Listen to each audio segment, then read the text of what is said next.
So here I am today at the Nan Lian Gardens here in Kowloon, which is a classic example of Chinese garden design. It was constructed in 2006. I'm super excited today to walk around. Fortunately though, it's raining. I'm going to take some videos and show you some of the design examples that you could use in your own front or back garden based on Chinese garden design. The garden's based on the Tang Dynasty style of Chinese garden design. It covers 3.4 hectares in the Kowloon district of Hong Kong. It's a fantastic example of traditional Chinese garden design, as it uses both rocks and pruned manicured trees to represent nature at its most perfect.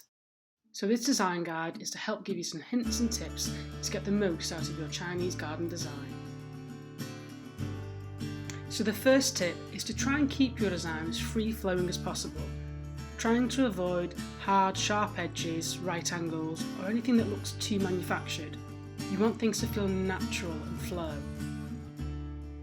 Soft curves can make the transition through various parts of the garden feel really relaxed and give a sense of discovery. The next tip would be to use a focal point or even a borrowed view.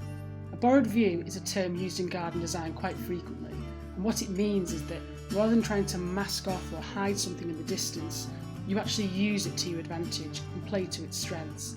In the case of the Nan Lian garden, it's the skyscrapers that soar above the garden. And by using that as the borrowed view, it actually gives the garden a far greater scale. It pulls those buildings in to make it look like it's cohesive and part of the overall garden design. The next tip would be the art of extension. So what do I mean by this? Well, what it means is that you want a visitor or someone in the garden to look around and think, what's over there? What's round that corner? What's just over that hill?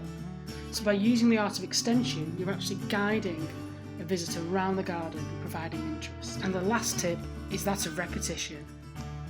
By using similar materials throughout the garden, trees or specimens, you can invoke a sense of unity in the garden. And that's what gives the Chinese garden design its real strength. It's the consistency, the fact that you'll be using, say, groups of similar rocks or trees together as if it were in the wild. But clearly this is a very well put together idea, so that your garden visitors know that this has been designed.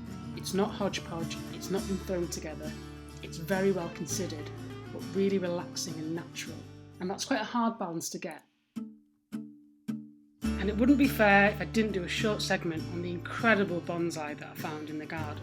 And here we have the bonsai tree selection, which are a selection of small manicured trees. I did say it was going to be very short. So let's just recap on the design tips that we've gone through today. So the first one is to keep it natural. The second tip is to use a focal point or borrowed view.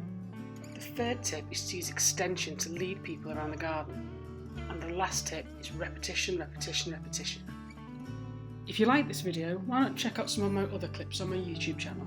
I've been Garden Ninja, and thanks for watching.